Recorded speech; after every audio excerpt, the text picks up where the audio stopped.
We're live from New Delhi. You're watching DD India News, India's voice to the world. I'm Lipakshi Khurana. Coming up in the next hour.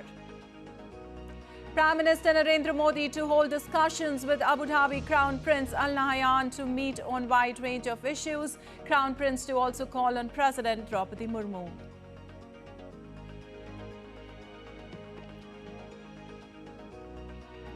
India's External Affairs Minister Dr. S. Jaishankar will attend the first India-Gulf Cooperation Council Foreign Ministers meeting, also expected to hold bilateral meetings with counterpart from GCC member countries. Venezuela opposition leader Edmundo Gonzalez granted asylum in Spain, vows to continue to fight for democracy. Machado says his life was in danger in Venezuela. At least 48 people killed after a truck carrying travelers crashes head-on with tanker in north-central Nigeria.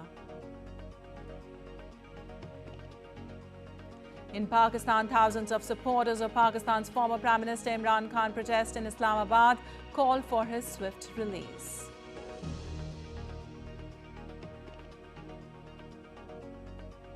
World number one Jannik becomes first Italian to win the US Open, beats Taylor Fritz as US fans wait for end of a 21-year drought continues.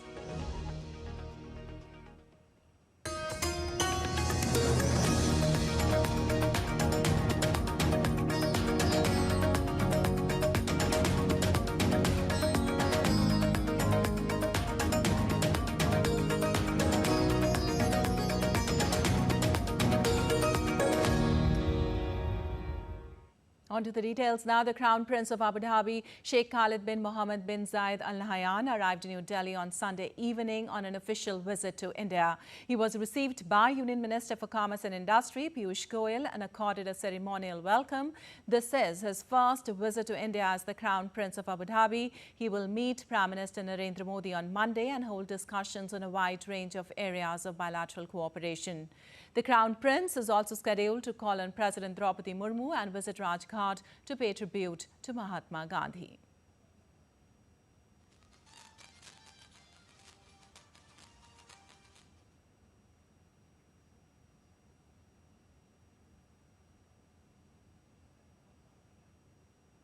And for more, we have Jessica Taneja joining us. Well, Jessica, it is the first Indian visit of Crown Prince of Abu Dhabi. A discussion on a wide range of issues expected when he meets the PM today. What all is lined up for today? That's correct. He will be meeting with the Prime Minister today in the morning, and after that you can expect delegation level talks. As you're aware that the Crown Prince is travelling with his Council of Ministers and is to attend a business forum in Mumbai tomorrow as well. But before that, in the day here in New Delhi, he would also call on President Draupadi Murmu. After that, it is expected that the Crown Prince, of course, will engage in talks with the Prime Minister and also pay tribute to Mahatma Gandhi at Rajghat. This is part of his agenda, and since this is his first visit, it is significant in more ways than one, since the relationship between India and United States has been, United Arab Emirates has been the strongest that it has ever been. And with his arrival today, expect discussions on the current bilateral mechanisms, especially when it comes to trade, the Comprehensive Economic Partnership Agreement that was signed in 2022, free trade agreement between India and the United Arab Emirates that enabled trade and, of course, allowed various other factors related to the business side of both the countries to integrate and to make it more comprehensive moving ahead in the future. Certainly was part of, certainly will be part of discussions. You can also expect a discussion on wide-ranging issues such as the crisis in West Asia, which has currently taken a very different turn since October 7. We've seen disturbance in West Asia with multiple nation states being involved and being caught up in the crossfire that we've seen between Israel and Hamas. So, of course, that could also come up in the discussions, but we'll only know the full outcomes later in the day, Lipakshi, as and when the press statement is issued by the two leaders.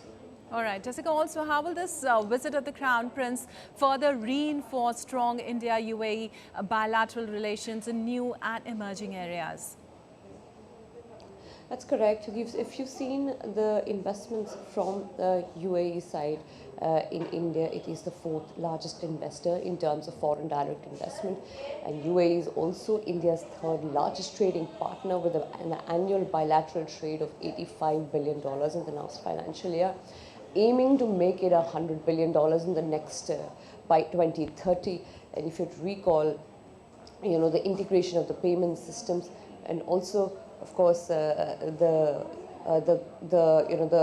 reserve banks of both the countries now allowing trade in rupee and riyadh has settled, pardon me, dirhams has been able to ensure that the two countries have integrated businesses. And of course, the investment that we've seen from UAE in the past many years, be it infrastructure, energy, and other projects, has been huge. So of course, an important trading partner always has been, but the momentum for this relationship, of course, was given in 2015 when the Prime Minister of India was the first to travel there in almost 32 years to bridge that relationship with the Gulf nations. And UAE emerged as one of the strongest ones compared to others, even when it comes to having strategic oil reserves. UAE stands out amongst many other nations in West Asia with whom India enjoys a relationship of sorts, which has always benefited. Right. Jessica, as you earlier mentioned, that tensions in West Asia could also emerge in the talks. Amidst escalating tensions in West Asia right now, will bilateral ties focus on sectors such as energy and connectivity too? That's correct. Energy and connectivity is something the UAE has also invested in the past. As I pointed out earlier, it is the fourth largest investor in India when it comes to FDIs. So of course, a crucial partner there. The two leaders will also take stock of the current projects that are undergoing, and since 2022, as you know, with the free trade agreement, almost 80% of the goods traded between the two countries do not have tariffs, and that includes the trade of petrochemicals, or be it aluminium, gold, precious metals. So could expect more discussion in that direction as well, Lepakshi. All right, Jessica, thank you so much for all those details. And moving on, India's External Affairs Minister Dr. S. Jaishankar is in Riyadh, the capital and largest city of Saudi Arabia, to take part in the first India-Gulf Cooperation Council Foreign Ministers meeting. During the visit, he is expected to hold bilateral meetings with foreign ministers from GCC member countries. India and the GCC enjoy a deep and multifaceted relationship in areas including political, trade and investment, energy cooperation, cultural and people-to-people ties. On day one of his visit, India's External Affairs Minister Dr. S. Jaishankar visited the Saudi National Museum and King Abdulaziz Foundation for Research and Archives in Riyadh. The minister's visit to this iconic place brought out India's deep historical connect that now serves as a foundation to develop a strong contemporary relationship.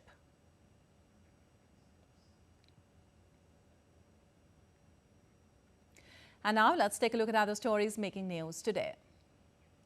Police force of Assam deployed a few anti-drone systems in the state at fringe areas to repel any rogue drones. CRPF has also tested one anti-drone system and given it to the force deployed in the state. Some more anti-drone guns are being brought to the state by CRPF shortly. The state police has also started the process for procurement of anti-drone system to enhance its security measures and tackle threats from drones effectively. People from all walks of life joined the doctors' protest across Kolkata on Sunday night as part of the Reclaim the Night protest. Meanwhile, West Bengal Governor directed Chief Minister Mamata Banerjee to hold an immediate emergency cabinet meeting and discuss the issue. Also, the Supreme Court is scheduled to hear the case related to the alleged rape and murder of a trainee doctor at Kolkata's R.G. Kar Medical College and Hospital on Monday. Justice! Justice! Justice! Experts in Kashmir's Srinagar organized an awareness program focused on the protection and preservation of the water bodies vital to the ecological balance and livelihood of the area. Kashmir is home to numerous lakes, rivers and wetlands, including the famous Dal Lake and Vular Lake, which are not only important for tourism but also for supporting local communities with fishing, agriculture and providing potable water. The program also highlighted need to address pollution. After the launch of the 7th Rashtriya Poshan Ma, a month-long event aimed at improving ground-level nutrition outcomes and encouraging behavioral changes, so far 1.37 crore activities have been reported, demonstrating the widespread enthusiasm and commitment to improving nutrition outcomes among infants and young children.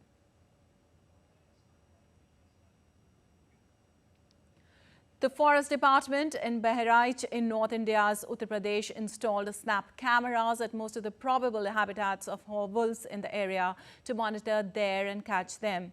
Currently, more than 40 villages have been injured by attacks from the killer wolves. In this particular operation, 3 cameras have also been installed in Sikandarpur village around 6 caves, which local villagers claim to be the habitat of the wolves.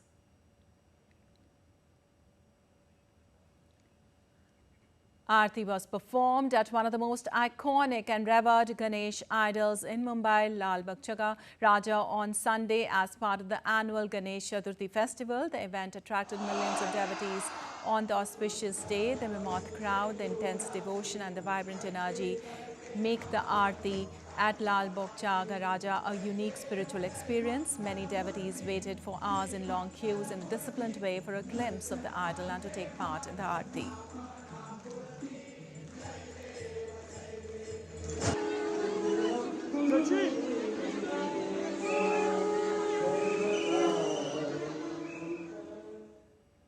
And as campaign for assembly elections in Jammu and Kashmir is in full swing, an infiltration bid was noticed in Nowshera sector from across the India-Pakistan border, foiled in an anti-infiltration operation launched by Indian Army in Jammu and Kashmir.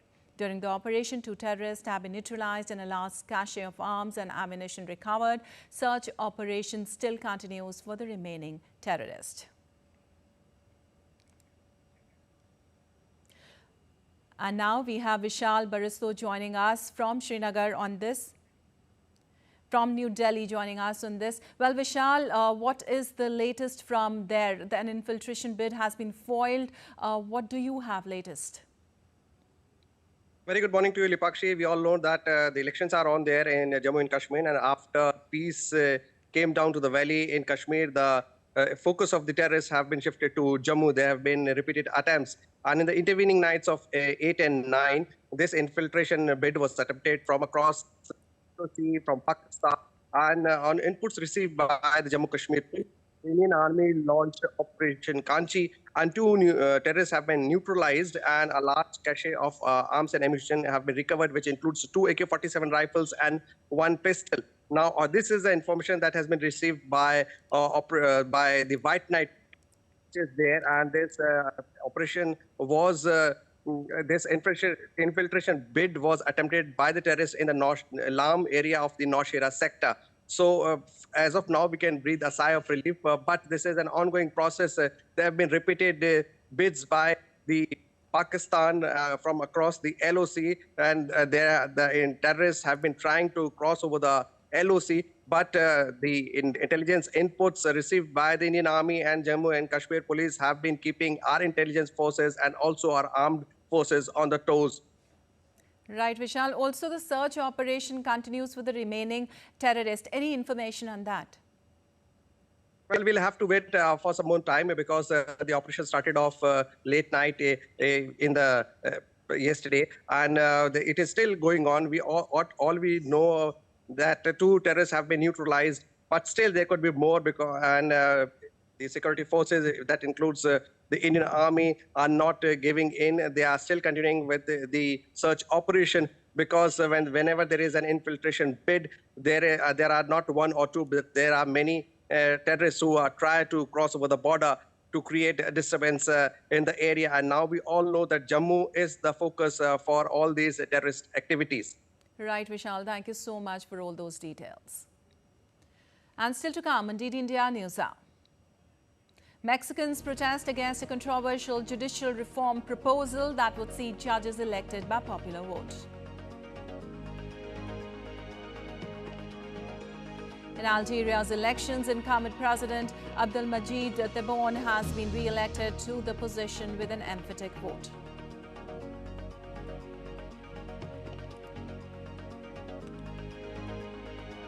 Spain's Prime Minister Sanchez arrives in Beijing amid China-EU trade dispute.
Welcome to Kumarakod, Kerala, God's own country.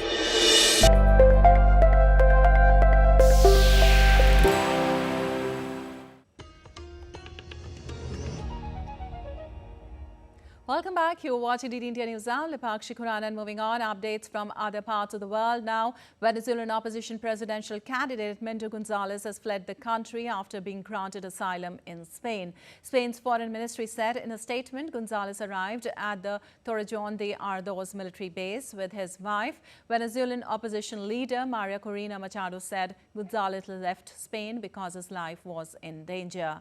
Gonzalez's exit came a week after Venezuelan authorities issued an arrest warrant for him, accusing him of conspiracy and other crimes. President Nicolas Maduro dismissed all such assertions and said that there was a right-wing plot to sabotage his government. Gonzalez, who has challenged President Nicolas Maduro's declaration of victory, said in a recorded message he trusts he will continue the fight for the return of democracy in Venezuela from Spain.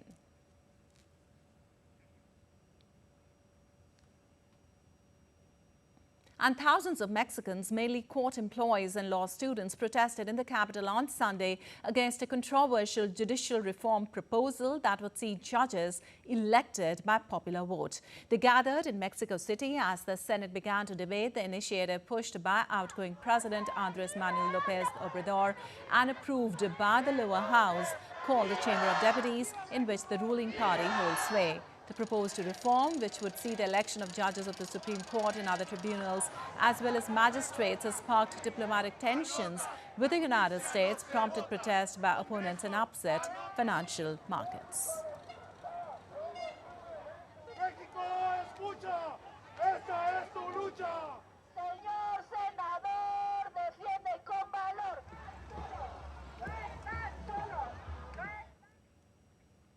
Well, thousands of supporters of Pakistan's jailed former Prime Minister Imran Khan gathered in Islamabad demanding the release of former Prime Minister Imran Khan. Khan's Pakistan Tehreek-e-Insaf party organized the rally, marking his first show of strength since the disputed elections in February. Imran Khan has been behind bars for more than a year on what his party calls a politically motivated charges. Khan's party had initially planned the protest in July. However, it was postponed when the district administration denied permission. The local administration pushed the event to September 8th. Khan, who lost power in a parliamentary vote of no confidence after falling out with the generals, has said the army has been backing what he calls the politically motivated cases against him, which the military has denied.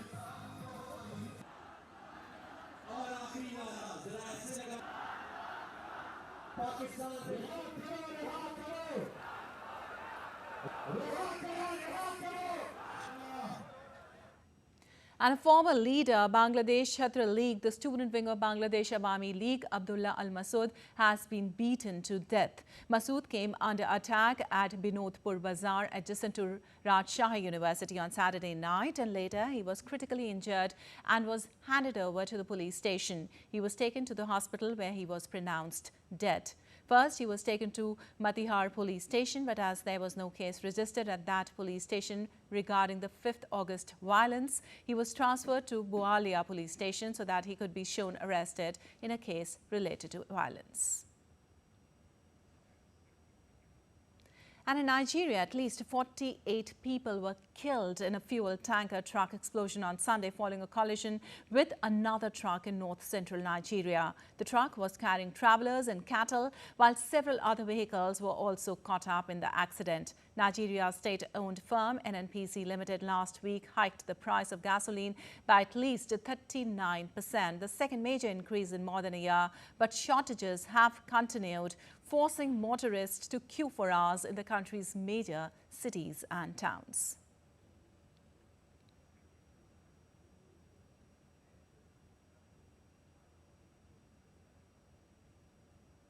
And in Algeria's incumbent president, Abdelmadjid Tebboune, has been re-elected to the position with an emphatic vote, according to the country's electoral authority. But a rival candidate alleged irregularities in the count, and fewer than half of registered voters cast ballots. Official preliminary results gave Tebboune 95% of the vote, enough to avoid a second-round runoff, with Abdelali Hassani Sharif getting 3% and Youssef Aouchiche 2%. The total turnout recorded was 48%. Hassani's Sheriff's campaign said polling station officials had been pressured to inflate results and alleged failures to deliver vote sorting records to candidates' representatives, as well as instances of proxy group voting. And East Timor's capital city of Delhi prepares for the arrival of Pope Francis on Monday. Banners and billboards have filled the streets of the seaside capital Delhi to welcome the Pope. It is the first Pope visit to the Catholic-majority country since it gained independence in 2002. The highlight of the trip is said to be a colossal mass, which is expected to draw 700,000 people.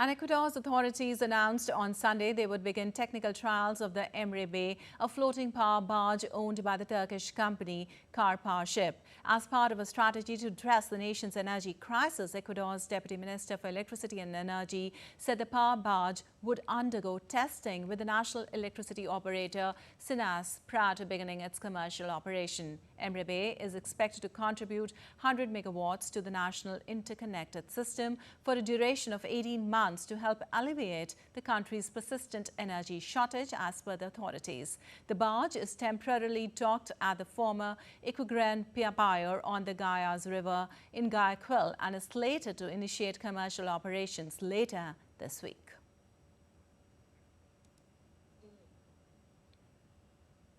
And Spain's Prime Minister Pedro Sanchez has kicked off a three-day visit to China, and with Beijing's anti-dumping probe into European Union pork imports as a backdrop. Sanchez will meet with President Xi Jinping on Monday after a welcoming ceremony at the People's Palace.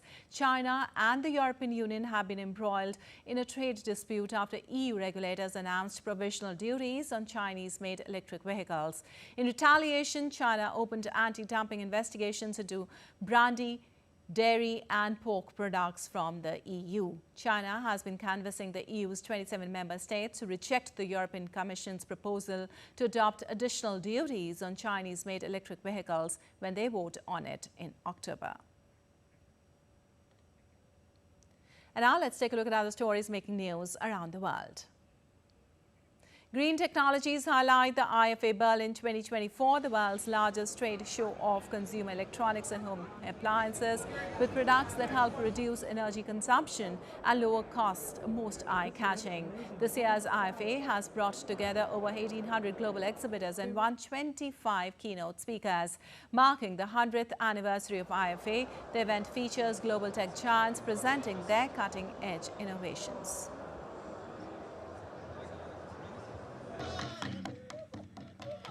Kenya hosted Harmony for Haiti in Nairobi's Uhuru Park, a concert and cultural festival aimed at raising awareness and funds to support humanitarian initiatives in Haiti.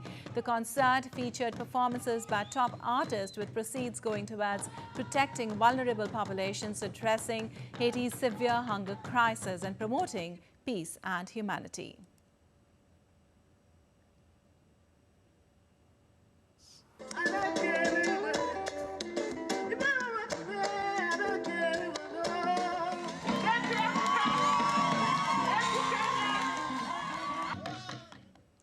Dozens of dogs were on the water of Del Mar in San Diego as they took part in the longest-running canine surf competition in the country, as the Helen Woodward Animal Center hosted its 19th annual dog surfathon on Sunday at the Del Mar Dog Beach. Dogs wearing costumes and goggles rode their surfboards as owners cheered them on. The Helen Woodward Animal Center was established in 1972 as an organization where people help animals and animals help people.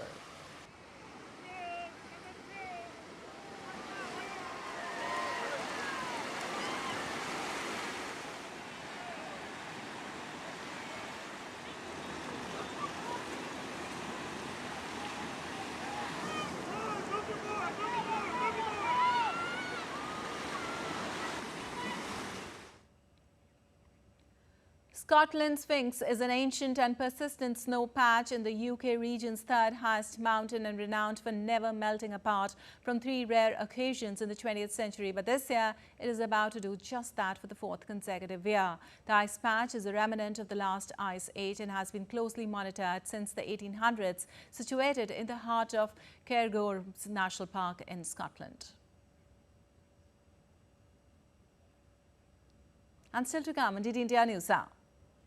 With no concrete solution to the Israel-Hamas crisis in sight, protests continue in Tel Aviv against Israeli government's lax handling of the crisis.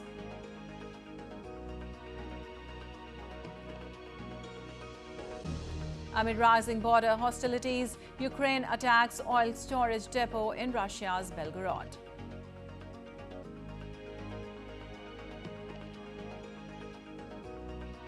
An active shooter near Kentucky Highway opened fire on vehicles traveling a rural stretch. Authorities identified the suspect.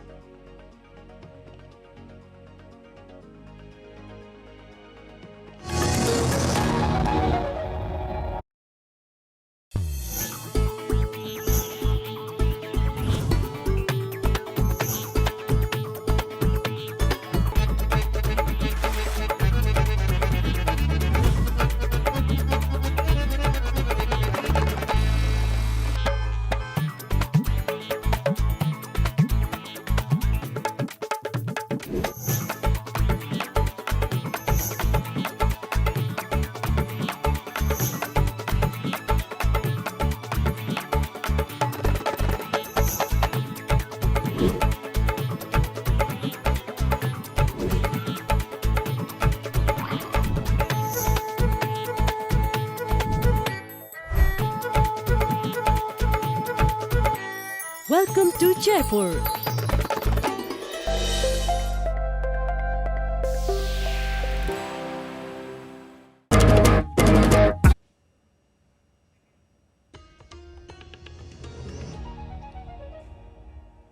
Welcome back. You're watching DD India News Hour. Lipakshi Khurana, time now for a quick recap of the headlines. Prime Minister Narendra Modi to hold discussions with Abu Dhabi Crown Prince Al Nahyan to meet on wide range of issues. Crown Prince to also call on President Draupadi Murmu.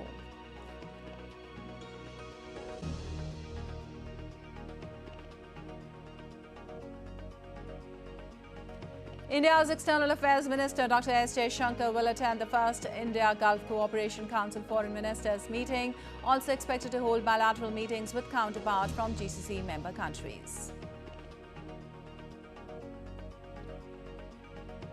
Venezuela opposition leader Edmundo Gonzalez granted asylum in Spain, vows to continue to fight for democracy. Machado says his life was in danger in Venezuela. At least 48 people killed after a truck carrying travelers crashes head-on with tanker in north-central Nigeria. In Pakistan, thousands of supporters of Pakistan's former Prime Minister Imran Khan's protest in Islamabad called for his swift release. And world number one, Jannik becomes first Italian to win the US Open, beats Taylor Fritz as US fans wait for end of a 21-year drought continues. And moving on, protesters in Tel Aviv blocked traffic on Sunday as frustration mounts over the Israeli government's handling of hostages held by Hamas in Gaza. The demonstrations erupted after 6 hostages were brutally killed by Hamas last week, fueling public outcry. Thousands have taken to the streets demanding action. On Sunday, several hundred demonstrators gathered near the Israeli Defense Ministry, briefly halting traffic to amplify their demands. The tension is especially high for families like that of Matan Angrist, a 21-year-old Israeli soldier held by Hamas. His parents are calling on the government to act swiftly, fearing for his life and urging them to prevent any more deaths in Gaza. The situation grows increasingly tense as public pressure intensifies.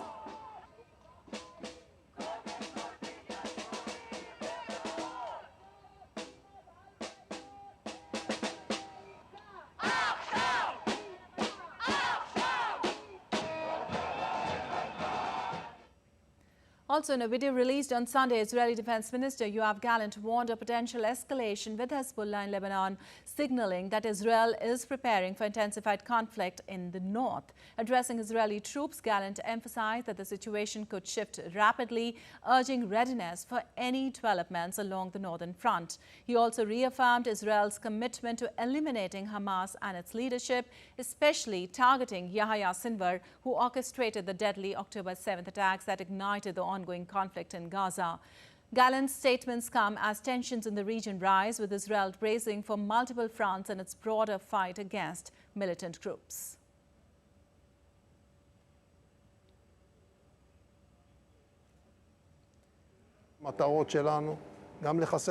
In Gaza, we need to achieve our 2 goals, both to eliminate Hamas and to return the hostages, and we are on this matter with all our might.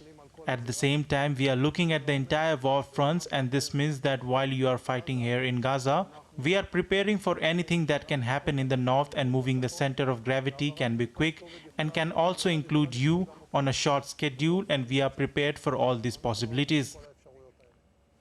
Well, the Israeli army released footage on Sunday showing what it described as strikes on Hamas targets in Gaza. The military operations, which have intensified in recent days, have claimed at least 61 lives, according to local medics. Israeli forces continue to battle Hamas across the Gaza Strip.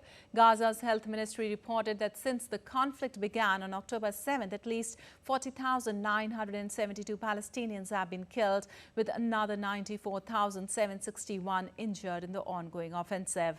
The escalating violence has taken a heavy toll on the region, with airstrikes continuing as Israel targets Hamas strongholds in Gaza.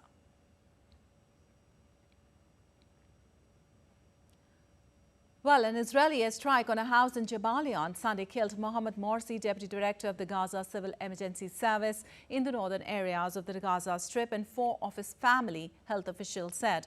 The Civil Emergency Service said in a statement that Morsi's death raised to 83 the number of its members killed by Israeli fire since 7th of October. There was no immediate Israeli comment on Morsi's death. Meanwhile, tensions also flared along the Russia-Ukraine border as Belgorod's governor reported that Ukrainian forces attacked a fuel depot, sparking multiple fires. Regional Governor Gladkov said several fuel reservoirs ignited after explosions, with firefighting teams battling the flames. He also confirmed drone strikes in 3 other areas, though no casualties were reported.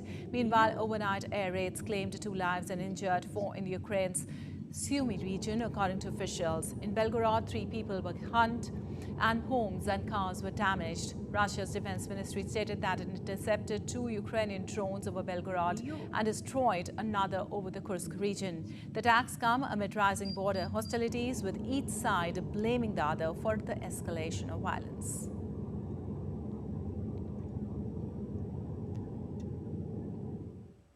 And in a significant development, Russian forces have claimed full control of Novohorodivka, a key town in eastern Ukraine, as they push closer to the strategically vital city of Pokrovsk. This move marks a critical stage in Moscow's efforts to break through Ukraine's defenses in the Donbas region, where Russia has sought to control since 2022.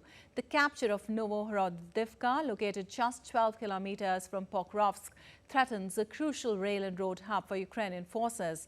Despite this, Ukraine's military reported intense fighting in the area, repelling 29 Russian advances and continuing 7 skirmishes. As the battle for eastern Ukraine escalates, both sides are locked in a struggle to maintain their positions amid heavy clashes.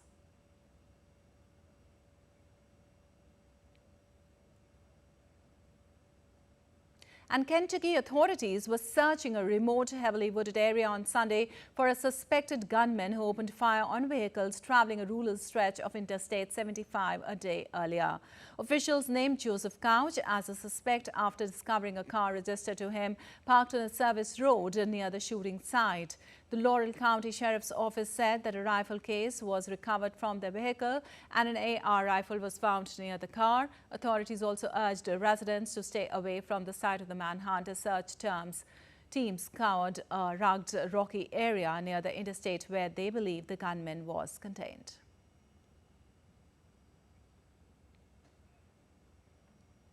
And the mourners held a vigil in Georgia on Sunday after a 14-year-old boy killed 2 fellow students and 2 teachers and wounded 9 others in a shooting at a high school.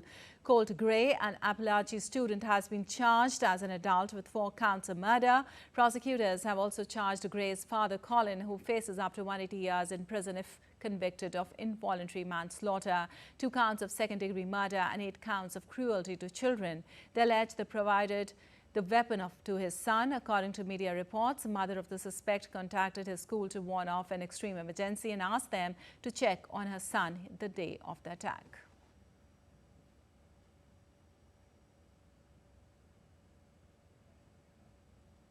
And Google faces its second major antitrust trial in less than a year on Monday, with the U.S. government accusing the tech giant of dominating online advertising and stifling competition.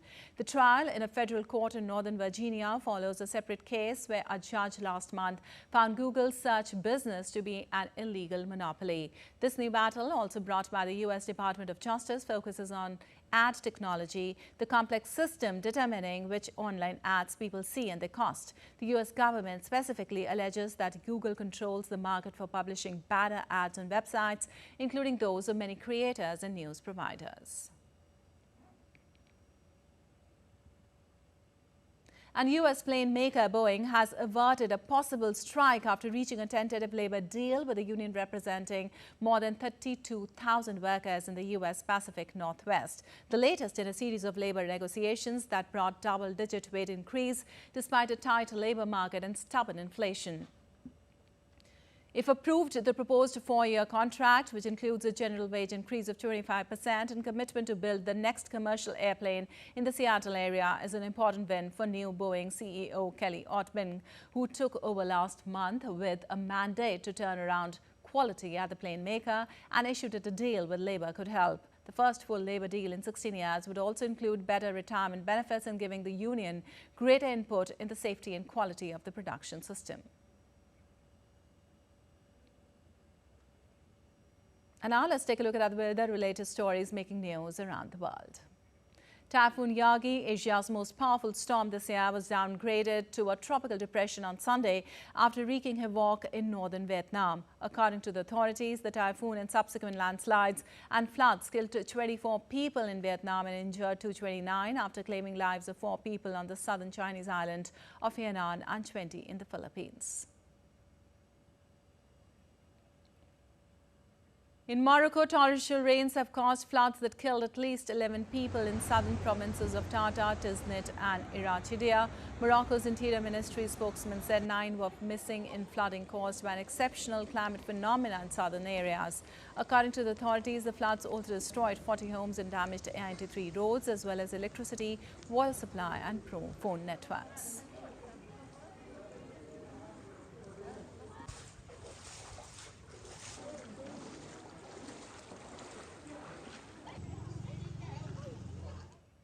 In Romania, the violent vegetation fire in Maramureş has consumed hundreds of hectares of forest and agricultural land.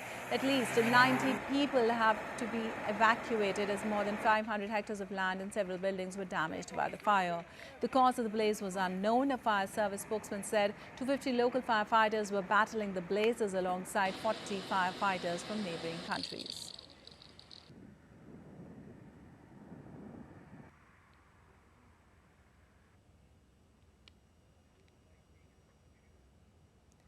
Brazilians living along the Amazon's riverbank struggle to access water amid a drought in the rainforest. They are being forced to rely on outside sources for drinking water. Brazil's geological service says with no rainfall forecast for the region, water levels will continue to drop. The Brazilian Geological Service has warned that all rivers in the Amazon basin were expected to drop below the historical levels.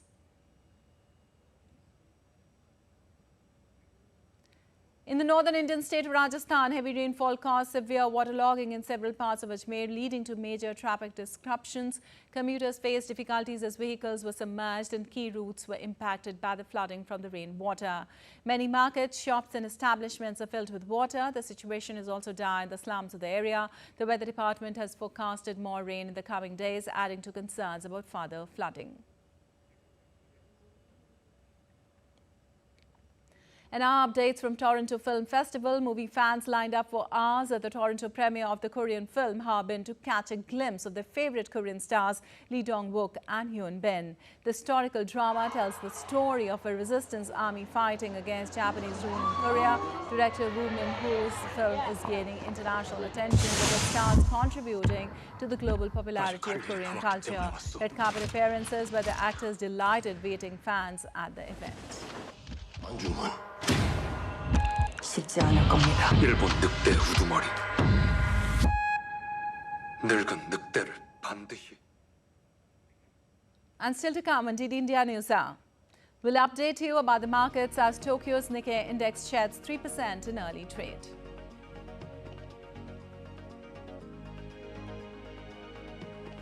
The summer sporting extravaganza comes to an end with the conclusion of Paris Paralympics. India ends campaign at 18th spot with record 29 medals.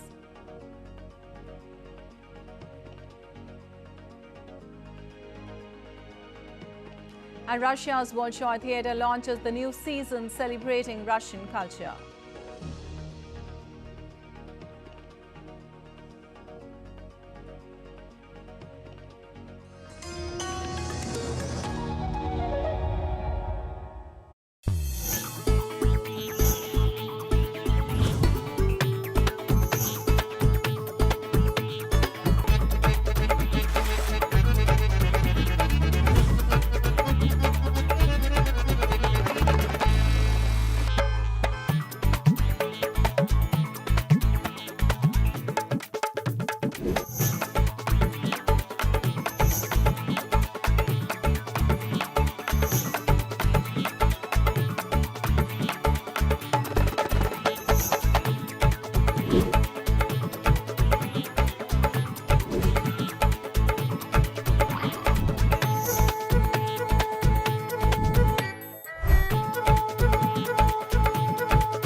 Welcome to Jaipur.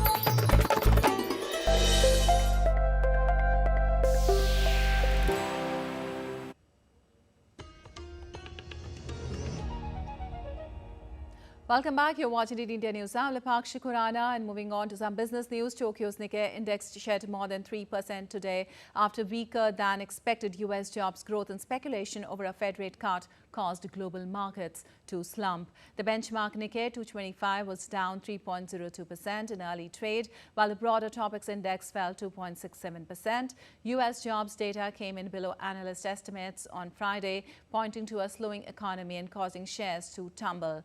In Tokyo, semiconductor shares plunged, with Tokyo Electron sinking 5.77% and Advanced Test dropping 5.85%. And while in India, investors eye markets after major indices closing at the lowest levels of the day on Friday. The Indian benchmark Sensex fell by more than 1,000 points and the Nifty 50 dropped below 24,900 points, with declines driven by banking and IT stocks amid ongoing uncertainty about Federal Reserve interest rate cuts. The unit markets on Friday too witnessed a sharp sell-off when the S&P 500 notched its worst week since March 2023. The tech-heavy Nasdaq Composite also recorded its worst week since March 2022.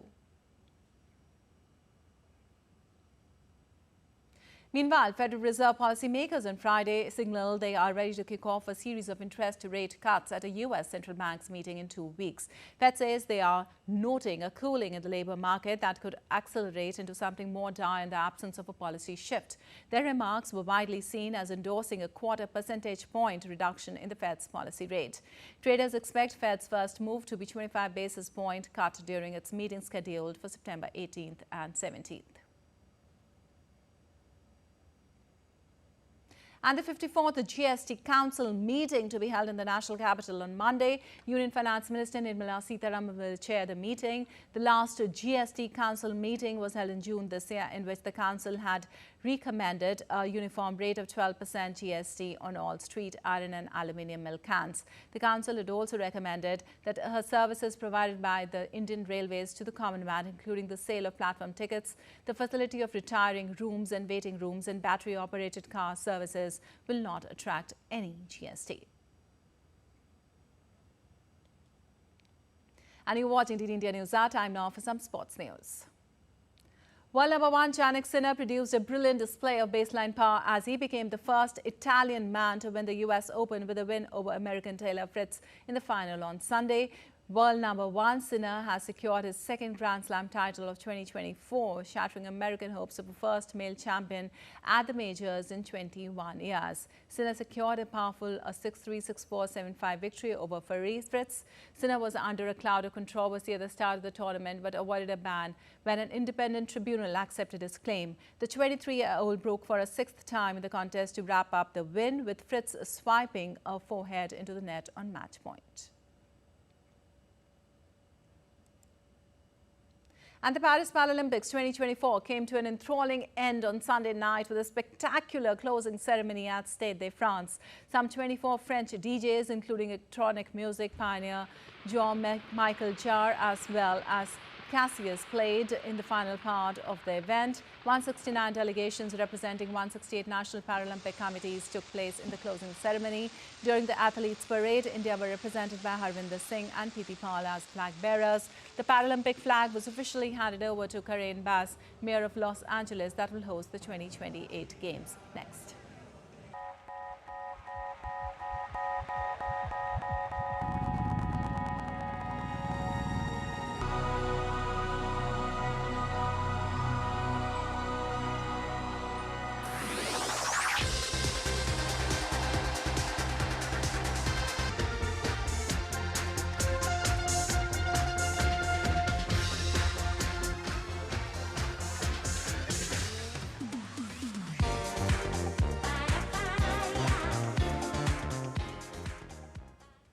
Well, President of India Draupadi Murmu on X expressed their contentment with the remarkable achievements of the Paralympic contingent at the Paris Paralympics 2024. She said, and I quote, "I'm extremely pleased with the superlative feats of the Indian contingent in Paris Paralympic Games 2024. The medal tally of 29 in Paris alone is nearly half of the 60 medals won by India in all its 13 games so far. In its 11 Paralympics till 2016, India had won 12 medals. India's performance at Tokyo's Paralympics 2020 marked a quantum jump jumped with 19 medals. It has gone up by 10 more at Paris. In this moment of special pride, I join the families, coaches, nutritionists and the persons and institutions who stood by our Paralympics participants. The stories of every medal winner and other players in Team India needs to be told and retold to celebrate their undying spirit amidst crisis. This will inspire the nation, especially our youth. And Indian Prime Minister Narendra Modi also hailed the Indian para contingent for their exceptional performance at the Paris Paralympics 2024. He said, and I quote, "Paralympics 2024 have been special and historical. India is overjoyed that our incredible para-athletes have brought home 29 medals, which is the best ever performance since India's debut at the Games. This achievement is due to the unwavering dedication and indomitable spirit of our athletes. Their supporting performances have given us many moments to remember and inspired several upcoming athletes."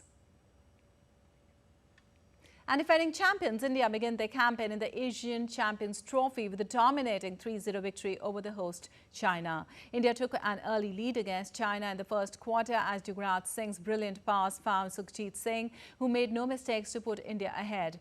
The lead was doubled in the second quarter when Uttam Singh unleashed a powerful shot past the Chinese goalkeeper.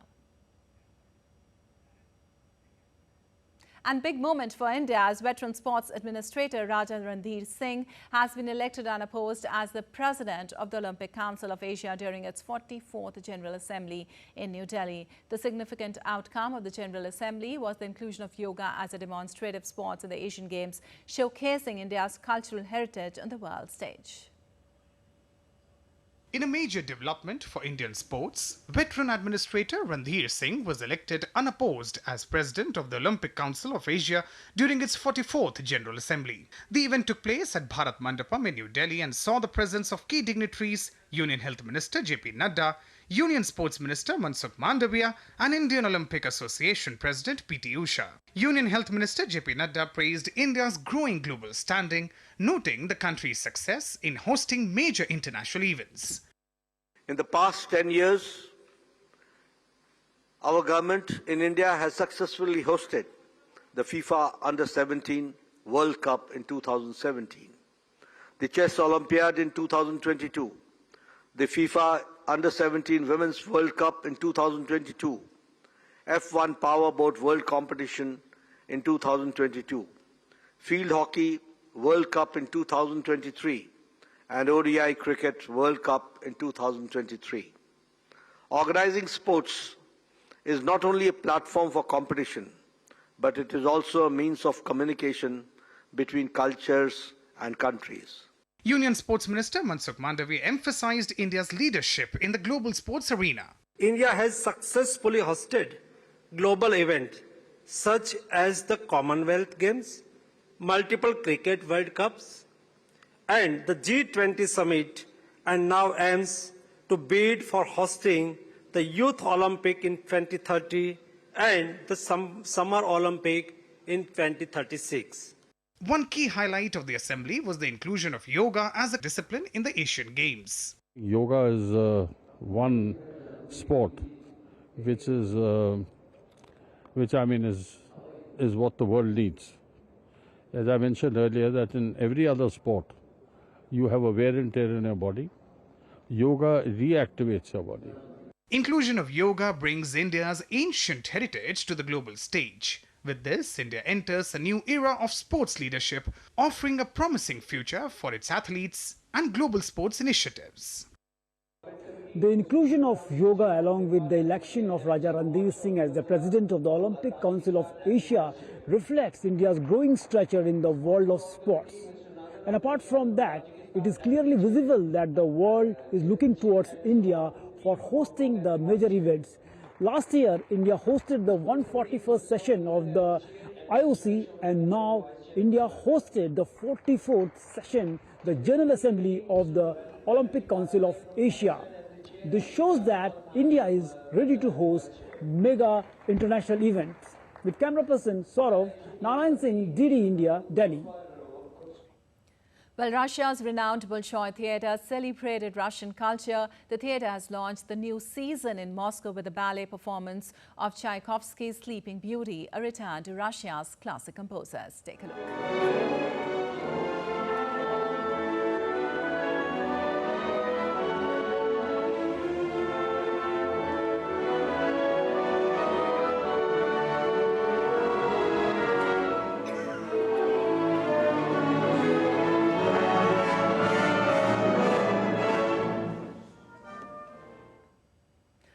that's all for this edition of DD India News Hour, but let us know your thoughts on the news of the day. For those on the go, you can get all the latest news and updates from India and across the world on the DD India mobile app. The app is available on both Android and iOS platforms.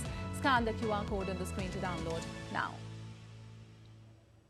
We'll be back with more news as it breaks here on DD India. I'm Lipakshi Khurana from all of us here in Delhi. Thanks for watching DD India News Hour.